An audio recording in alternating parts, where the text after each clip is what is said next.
जय Shri Radhe Krishna. I hope आप बहुत अच्छे होंगे। चलिए मैं आपसे आज डिस्कस करने वाली हूँ कि कल से हमारी शारदीय नवरात्र शुरू हो रहे हैं, जो कि आपके 15 अक्टूबर से लेकर के 23 अक्टूबर तक रहने वाले हैं, क्योंकि 24 अक्टूबर को विजयदशमी है, जो कि हमारा दशहरा होता है। तो यहाँ पर हमारे नवरात्र शुरू हो रहे हैं और आप जानते हैं कि नवरात्रे हिंदू धर्म में कितने खास होते हैं। जो भी शुभ कार्य होता है वो नवरात्रों में ही किया जाता है। आपसे ये कहा जाता है कि आप अगर किसी भी शुभ कार्य की शुरुआत करना चाहते हैं तो आपको नवरात्रों के दिन विशेष होते हैं। आप बिना कोई मुहूर्त देखे कोई भी कार्य की शुरुआत कर सकते हैं। चाहे आप नया व्यापार की शुरुआत कर रहे हो, चाहे आप गृह प्रवेश कर रहे हो, चाहे आपका मुंडन हो या शादी हो, जो भी आपके अच्छे कार्य होते हैं वो अच्छे कार्यों की शुरुआत नवरात्रों में होती है। और यहाँ पर हम देवी माँ का पूजन भी करते हैं। तो इसमें हमें ये खास बात ये है कि नवरात्रों में हमें ध्यान रखना चाहिए कि किन चीज़ों का हमें पालन करना है और किन चीज़ों का हमारे लिए निषेध है। क्योंकि अगर आप इन चीज़ों का ध्यान नहीं रखते हैं तो आप पूजन तो करेंगे पर आपको पूर्ण फल की प्राप्ति नहीं हो पाएगी। आप पूरा व्रत रहेंगे फिर भी आपको जो फल मिलना चाहिए वो प्राप्त नहीं हो पाएगा, क्योंकि आप नियमों का पालन नहीं कर रहे हैं। तो सबसे पहले आप जान लें कि क्या नियम है, क्या आपको करना चाहिए, क्या नहीं करना चाहिए। और आप कलश स्थापना करते हैं तो उसका शुभ मुहूर्त क्या है, तो इन सारी चीज़ों को आपको जान लेना चाहिए। तो सबसे पहले बात हम करेंगे कि आपको कैसे करना है नवरात्रि का पूजन। अगर आप कलश स्थापना कर रहे हैं तो कलश स्थापना का मुहूर्त भी मैं आपको भी बताऊंगी। तो सबसे पहले आप कैसे करेंगे पूजन, तो सबसे पहले आपको ब्रह्म मुहूर्त में जागना है। ब्रह्म मुहूर्त में जाग जाइए, ऐसा नहीं कि आप देर तक सो रहे हैं। तो सबसे पहली चीज़ तो यही है कि आपको ब्रह्म मुहूर्त में जागना पड़ेगा। तो ब्रह्म मुहूर्त में जागने के बाद स्नान कर लीजिए। स्नान करने के बाद स्वच्छ वस्त्र पहन लीजिए और स्वच्छ वस्त्र पहनने के बाद आप सबसे पहले चौकी को सजाइए। चौकी को सजाने के बाद आप उसमें स्वास्तिक बना दें। स्वास्तिक से रोले है, आपका अक्षत है, इससे पूजन करें। पूजन करने के बाद आप उसमें देवी माँ की स्थापना करें। आपके पास जो तस्वीर है या फिर कोई प्रतिमा है उसको आप स्थापित कर दें। और फिर आप वहाँ पर कलश अगर आप स्थापना कर रहे हैं तो कलश स्थापना के लिए आपको ये ध्यान रखना चाहिए कि कलश के चारों ओर आपको अशोक के पत्ते लगा देने हैं। अशोक के पत्ते, फिर एक नारियल आपको लेकर के चुनरी में लपेट करके और आपको कलावा से बांध देना है अगर आप स्थापना कर रहे हैं कलश की।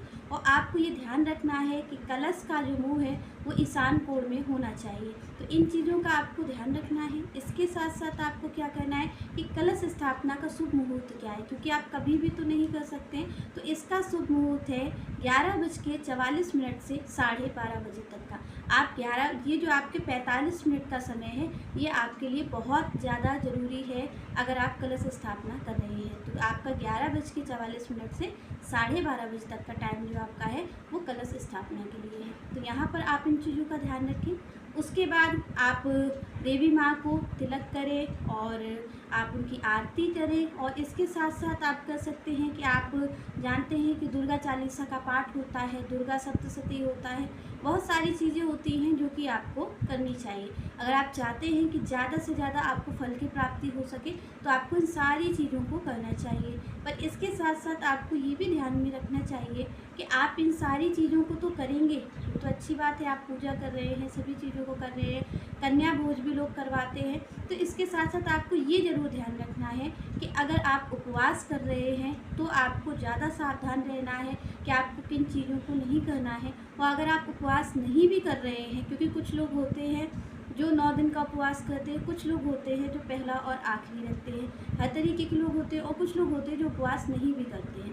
पर कुछ चीज़ें हैं जो केवल उपवास करने वाले को करनी चाहिए और कुछ चीज़ें हैं जो सारे जो लोग हैं उन सबको फॉलो करनी चाहिए। तो यहाँ पर आपको क्या नहीं करना है, सबसे पहली चीज़ ये है कि अगर आप उपवास कर रहे हैं या नहीं कर रहे हैं तो भी आपको लहसुन प्याज का सेवन नहीं करना है। अगर आपका उपवास है 9 दिन का तो अच्छी बात है, नहीं भी है तो भी आपके घर में लहसुन प्याज नहीं होना चाहिए। आपको जो घर के लोग हैं वो लहसुन प्याज का सेवन ना करें।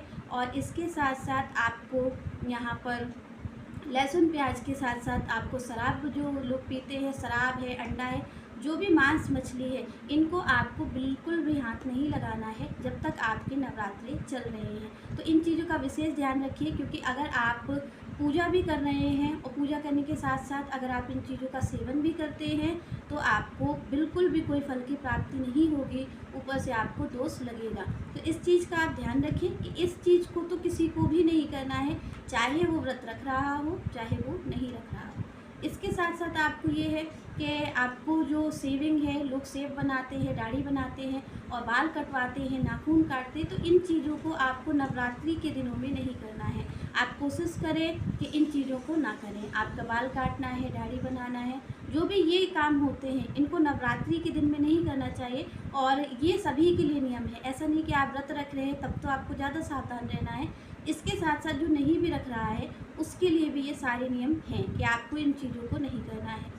इसके साथ साथ ये है कि आपको ब्रह्मचर्य का पालन करना है, ये सभी के लिए है, क्योंकि आपको ब्रह्मचर्य का पालन करना होगा। जब आपका तन शुद्ध होने के साथ साथ तन के लिए तो आप नहाएंगे और मन के लिए भी आपको शुद्धि रखनी पड़ेगी, तो आपको ब्रह्मचर्य का पालन करना है। इन चीज़ों को आप कोशिश करें कि ब्रह्मचर्य का पालन करें और इन चीज़ों को ना खाएं। इसके साथ साथ आपको जो माता का दीपक है, दीपक आप मिट्टी का भी जला सकते हैं और पीतल के दीपक में भी जला सकते हैं। कुछ लोग अखंड जोत रखते हैं तो वो मिट्टी के दीपक में भी रखी जा सकती हो, पीतल के दीपक में भी, जैसा आपको ठीक लगे।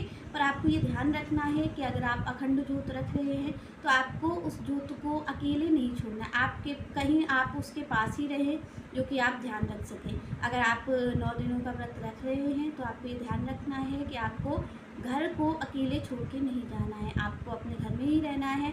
और जहाँ आपने माता रानी की चौकी सजा रखी है वहीं पर आपको ज़मीन में शयन करना है। अगर आप 9 दिन का व्रत रख रहे हैं तो 9 दिन के व्रत रखने वाले के लिए खास नियम होते हैं कि आपको इसके ना तो आपको अनाज को खाना है, ना आपको नमक को ग्रहण करना है, क्योंकि जो 9 दिन का व्रत रहते हैं उन्हें नमक नहीं खाना चाहिए, उन्हें अनाज नहीं खाना चाहिए, दालें नहीं खानी चाहिए, जो भी चीज़ है इन सब चीज़ों को नहीं खाना चाहिए। क्योंकि अगर आप 9 दिन का व्रत रख रहे हैं तो आपको फलाहार ही करना चाहिए, ऐसा ही नियम बनाया गया है।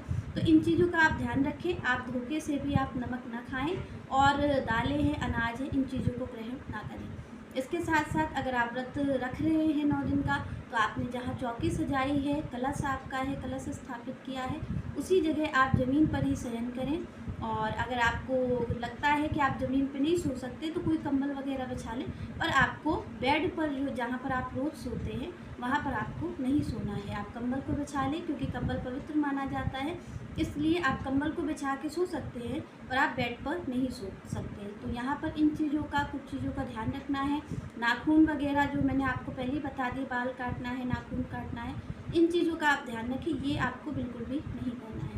तो यहाँ पर नवरात्रि पे आपको ध्यान रखना है कि कुछ चीज़ें आपको करनी ही करनी है।